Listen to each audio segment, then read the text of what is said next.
Thank you so much for agreeing to do this interview with us. I really appreciate it. Yeah. And I'm very curious to know why you agreed to do it.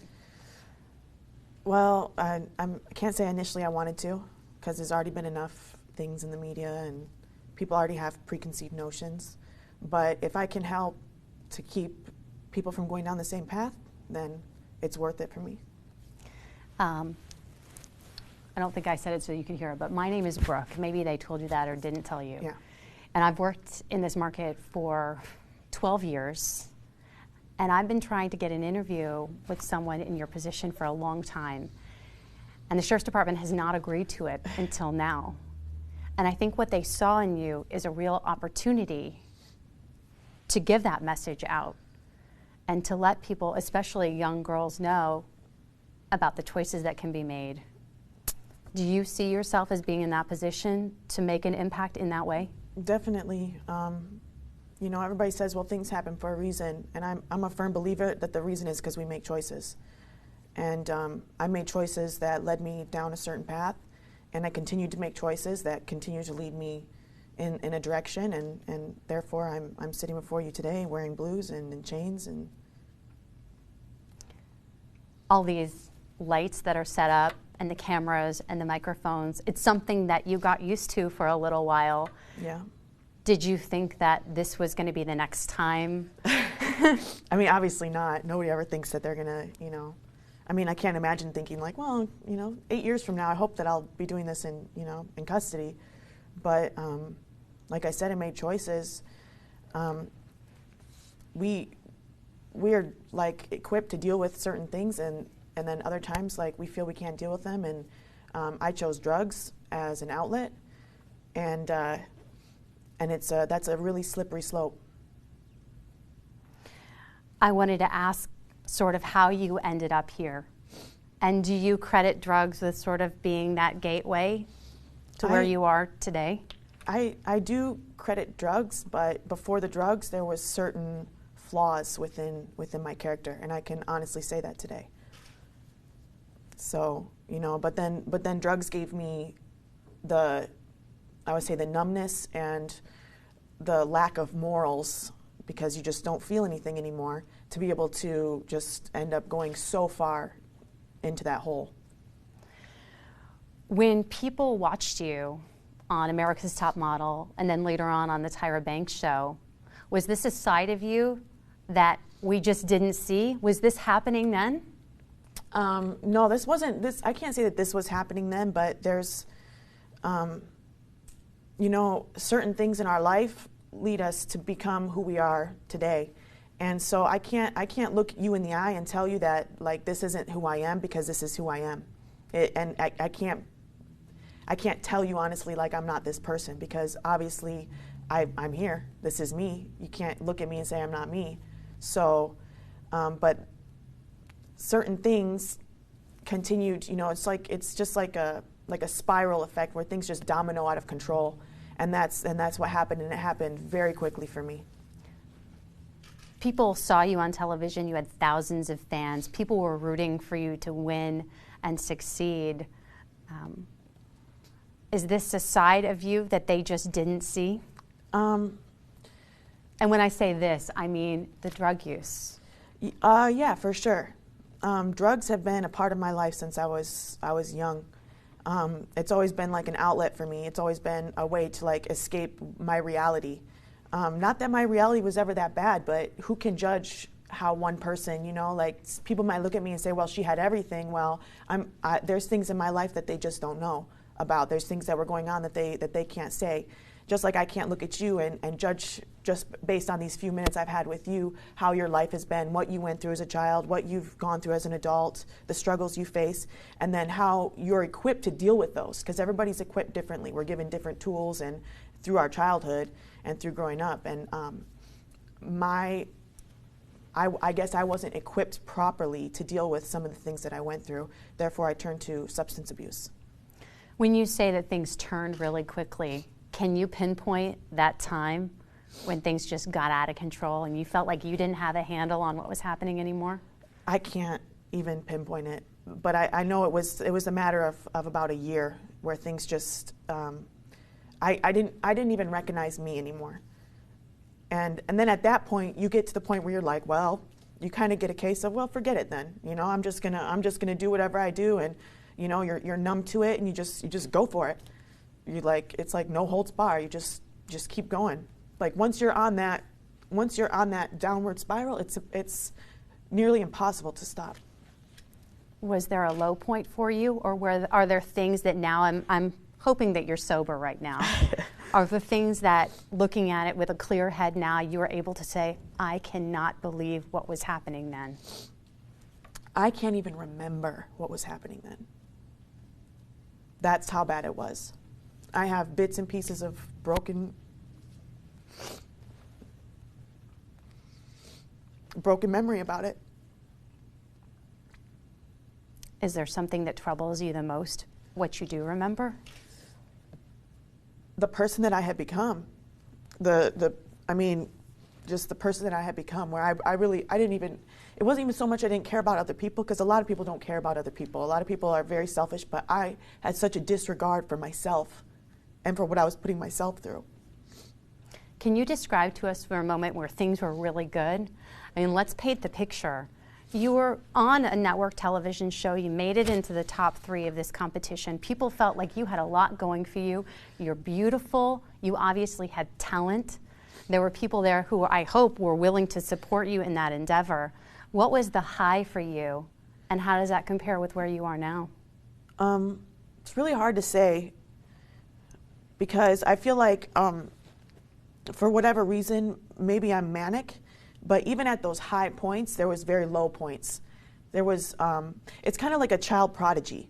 You know, as a young child, there's so much expected of them because, you know, either they're brilliant, they're great musicians, or they're this or they're that. And by the time they really come into adulthood, they've kind of leveled out and they're kind of just the norm. But then all the pressure that was put on them to become something wonderful and great sort of breaks them. And I can honestly say that, you know, everybody says, well, wow, you have all this great opportunity, but when it comes down to it, I got into the world and I went, okay, like here I am, you know, ready to do this. And it was just closed door after closed door after closed door. And that was really hard to take. And then you had, you know, I had my whole family, my fans, everybody looking at me like, you know, I mean, that's what I felt. Probably they weren't. Probably that was just my own, you know, feelings, but I felt like a failure because I couldn't get past the reality TV stigma that had been put on me. Do you feel like you would have ended up where you are today even without this reality show, or in some way did it contribute? I can't really say, you know, because like I said before, there was obviously people go through things and they make choices. Obviously, like my choice maker is broken, you know, or damaged in some way, where I can look at something and I could say, well, this is going to be the best route, or this won't really matter, but then it gets out of hand. So I can't say that I would or wouldn't be here. I just don't know. I know I wouldn't be sitting here in front of you because I know you wouldn't care to interview me if it wasn't for my past. You know, I'd just be another booking number, you know. But the truth is, and maybe it is all this added responsibility, but the truth is that nowadays especially, reality television is so prevalent, and there are thousands and thousands of young girls who look up to people like you and think, wow, you had the key to fame and fortune, and you're so glamorous, and I want to be just like you. So do you think there's a cautionary tale in there somewhere? Well, definitely. I mean, let's just take a look at, just for America's Next Top Model, and let's not look at any other reality TV competition. How many of those girls do you see working today? Very few. Very few. And even the winners, most of the winners are just on doing their regular life or barely making it in the industry. So, you know, and then there's the pressure of the fans, you know, where are you? What happened? And, you know, one little mistake and it's, you know, not that my mistake was little by any means, because obviously it wasn't. You don't sign for 12 years with a little mistake, but, you know, it's almost like a setup for failure. Once you're done with reality TV, they don't look back at you. They don't, you know, there's no like check on you and see how you're doing, and it's just over, it's done. And it's kind of all this build up and then for just a very big letdown. That's what I wanted to ask you. Did you get any support from the people that you met on Top Model and the Tyra Banks show, people that could have opened doors for you? And I'm not asking you to place blame on anybody else or say they didn't help me enough, but do you feel like now there are so many people that go through what you do, there are so many reality shows, that there needs to be a little bit more of a support network because of all of these sort of out-of-body experiences that you go with all of these cameras and attention for such a short period of time? Right. I can honestly tell you that I did not get a single phone call from Tyra, from anybody checking up until they wanted me to do Modelville, which was the Tyra Banks show one. And then after that, that was it. That was it. I mean, once you're out the door, you're out the door, and they look on to the next, which you can't hardly blame them because that's their job. Their job is to keep moving forward and bringing new entertainment to the masses, and that's what, you know, that's what America wants. That's what they like is more entertainment, more drama, more this, more that. But no, I can honestly say that there was never any outreach at all done after the show. I mean, after the elimination, while we were still there, you know, while they were still filming, a therapist got on the phone and you talked to a therapist for about 5-10 minutes, and that was the gist of it, you know.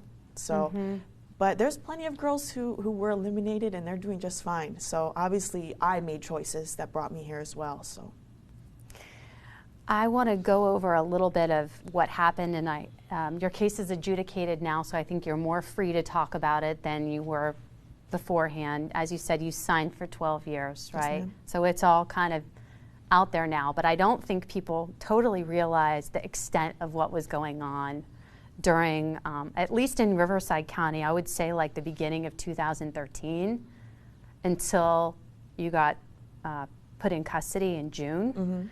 What was going on? Because I know what the police reports say, and it's a lot. Yeah, it is a lot. I was kind of warned about this from my attorney not to really say too much because there's still, like, they dropped a lot of charges, but it was just I was out there doing it. I was out there just doing whatever helped me to get through the day and helped me to just forget about everything.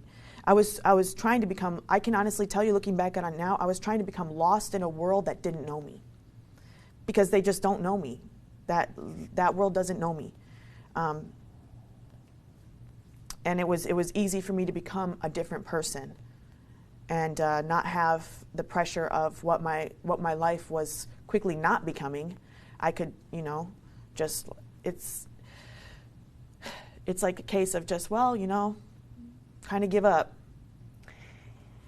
Without getting into too many specifics, you had more than 24 different incidents that they actually got you for, that they filed cases on over like a 6-month period of time. Yeah. The detective I talked to in this case pretty much said it was a spider web. They would find one crime and somehow found a way to link it to you, and to find another crime and the same thing. Yeah.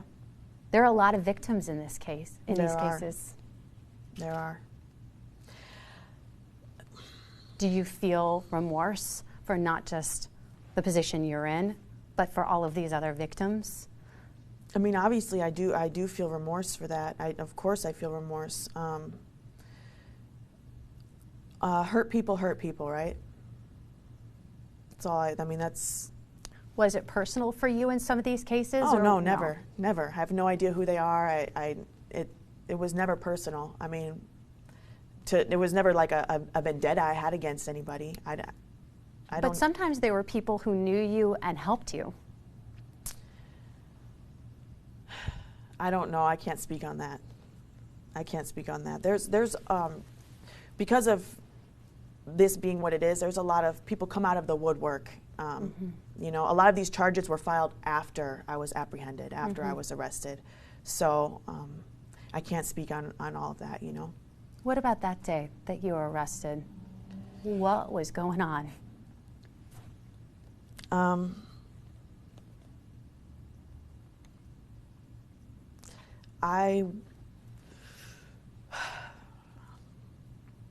don't know. I remember bits and pieces of it. I remember SWAT. I remember having guns. I mean, I remember this. I remember feeling like, well, come and get me, you know? I knew they were after me. And it just kind of I don't know, I was so numb. You know, I was so numb from just all of the drug use that it was like, and I had quickly developed this gangster mentality of like, well, you want some, come get some, you know? Like, and that's how I was feeling at the time, you know? Just, it's crazy when you look back on it. It's crazy when I look back on it. It's like, wow, really? Like, went from this to this, and now you're this, and it's like, it's weird. It's weird. I mean, that's all I can say is it is what it is, though. I can't change my past. I can't change my childhood. I can't change my young adult life. Only thing I can do now is make better choices. I don't feel like I'm a bad person. I feel like I've made bad choices. I feel like that about a lot of the girls that are incarcerated. There's a lot of these women, and I look at them, and they're moms, and they're daughters of somebody, and they've had this type of life, and I look at them, and I'm compassionate towards them. And then once you're a felon, I mean, I've been sitting in jail for a little over a year and a half, and the amount of times I see girls go out and come back, and go out and come back, it's unreal. There's once you're in the system, it's so very hard to get out of. You know, and I feel like people give up. They just give up and they just succumb to this lifestyle. It's sad. It's sad because these are women. These are women who just, you know, probably all they need is just a little bit of help and a little bit of guidance in the right direction. Do you feel like you got help or guidance, or you turned away the help and guidance that you got? Do you feel like people abandoned you? I feel like I abandoned people. You talk about the person you were before and the person you are now. Since you've been incarcerated for the last year and a half, maybe people have told you about kind of the social media buzz that happened when your mugshot first appeared. Yeah. And then you showed up in court, you have a shaved head. I'm talking about your appearance because that's a lot of what people That's recognize, what people care about. Right? They saw Always. you, and this transformation was unreal, even to this day. It is unreal, but you know, it was kind of like a starting over. Shaving my hair, all of that, it's kind of like a metamorphosis. Just all right, I've done that. I've been through this part. Now I'm ready to get rid of, shed the old, and you know, let's start anew. So, and I really do, like, I get it. People look at me and they, you know, and they're going to talk about it, and people are going to talk anyway. People always talk anyway, and appearance has always been a major issue, but I'm not, I can look at me today and I'm not ashamed of what I look like, who I am, what I've done, what I've gone through. I cannot possibly be ashamed of all of it, because shame can never get me anywhere. I can be remorseful, but not ashamed, because I made those choices. I've done those things. I shaved my head. I look like this now. This is who I am. You know, this is for the first time I've been sober in, I don't even know how long, like since I was 13, 14 years old when I first started meddling around in drugs, and you know, this is the longest period of time I've ever been sober.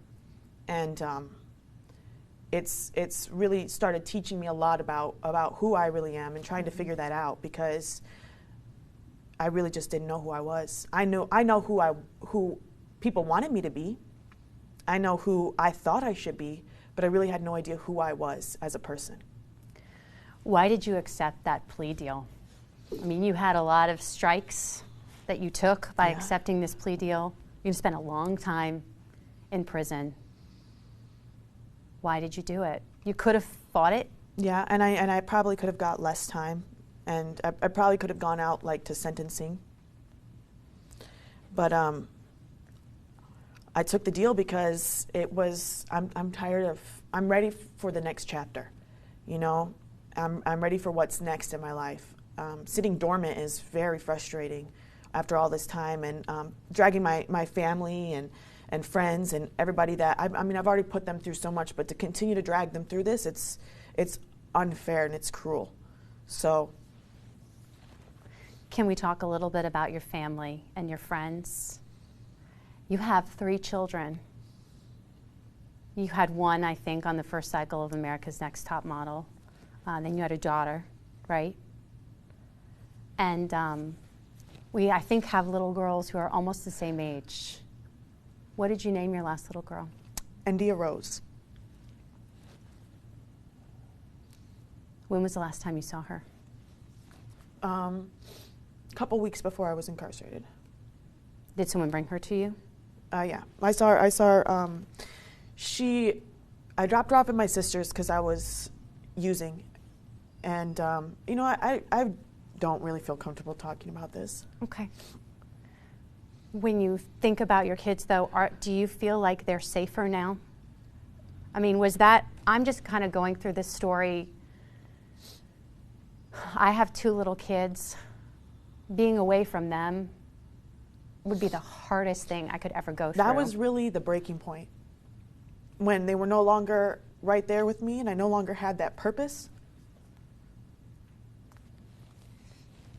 It's one thing to fail your parents, it's one thing to fail your fans and your friends, it's something completely different to fail your blood, your children.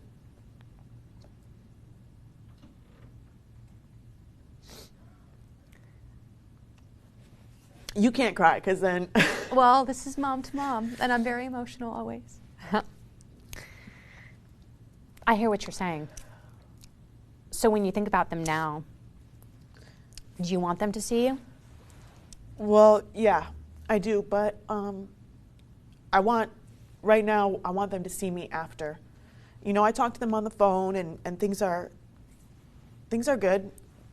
They don't really know too much of what's going on because they're so young, you know? Mm-hmm. But children are amazing in that it doesn't matter what you do, they still love you. They're like the loyal dog. They don't care, you know, they just don't care, and they still love you through it mm-hmm. all.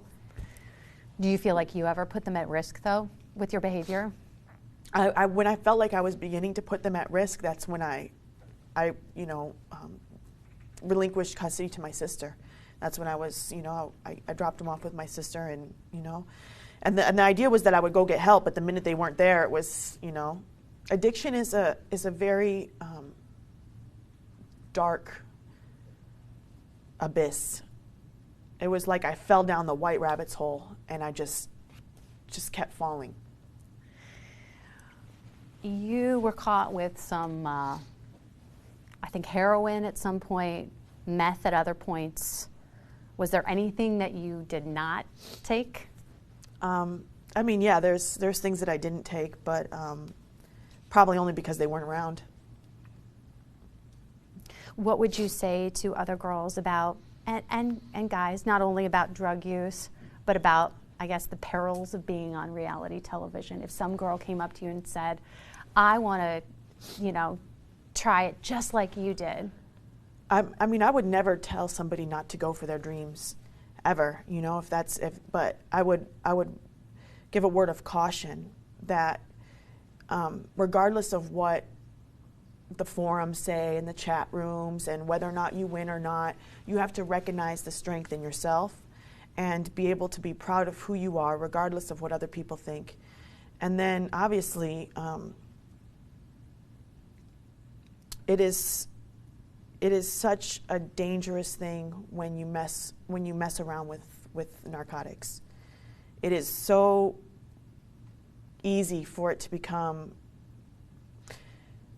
a way of life where you can't see yourself living without it. You just don't know how you would make it. And although that desire might be there to be clean and to be sober, it once it's got you in its grips, it takes a life-changing event, something that just brings you to your knees before you can get away from that. And even then, it will be on your shoulder for the rest of your life. For the rest of my life, I will feel the effects of what drugs have done to me. Thankfully, I don't have to. Thankfully, I don't have to really worry about that anymore, because it's like, what more could they possibly do? I've taken away that, like, I've run out of excuses to use. You know, it's just that simple. I've run out of excuses to continue to use. Do you feel like your last arrest was the bring you to your knees moment? Yeah, definitely. And I don't want to put words in your mouth, but what was it for you? It was just it was really not even the last arrest, because that to me was a blur, but it was that point when I had sobered up and I took a look around me and I said, this is my life. This is the path I chose. I was heavily influenced by narcotics and people around me and things like that, but this is what my life has become, because of maybe that one day when I decided that it was just a little too much and I needed to pick up again. You know, I needed to use, I needed to numb myself. How did you end up in Palm Springs? I actually went to Palm Springs to try and get sober. So, a little irony there. Didn't work out so well. No. When we saw you on the America's Next Top Model show, you were married. Yep. You're no longer married. I am married. You're married. I am still married to yes, but we're separated. We've been separated for a very long time. But do you still feel like he's the love of your life? He is my best friend and always will be my best friend. But I feel like I've lost the privilege to use that phrase anymore. I was the one that gave up on us, not him. I was the one that chose what I chose, not him. And your 3 children are all his? No. Okay. But I don't. We don't have to go into details. Just when I'm kind of telling your story, I want to be able to give a little bit of a timeline on right. what's been happening. What is your biggest fear or concern now? I guess my biggest concern is when I get out. The stigma that's on a felon, and the fear of just being caught in the cycle. It's like a never-ending cycle.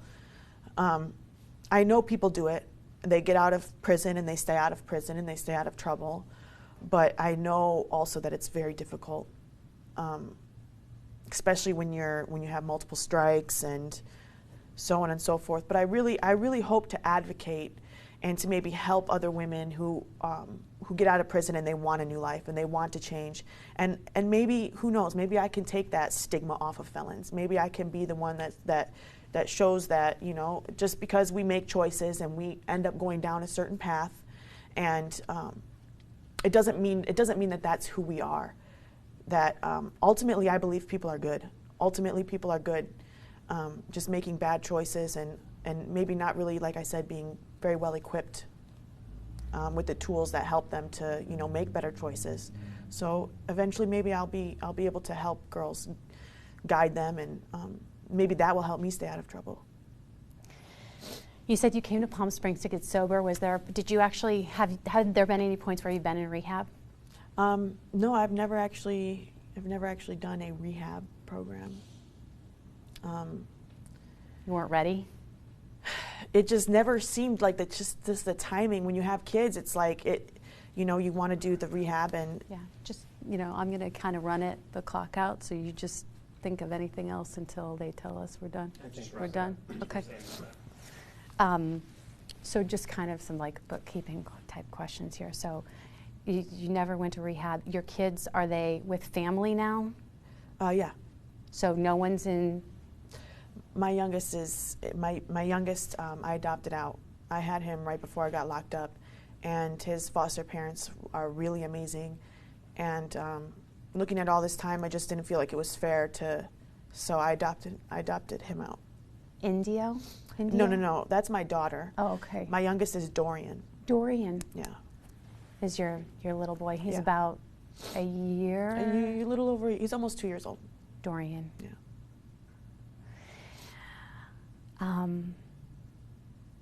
And you relinquished like full custody? Yeah. I mean, the adoption. They're still working on the adoption, but I relinquished full custody. I wish you so much luck. Thank you. I really do. I hope that everything works out for you Thank you. and that this is starting over for you.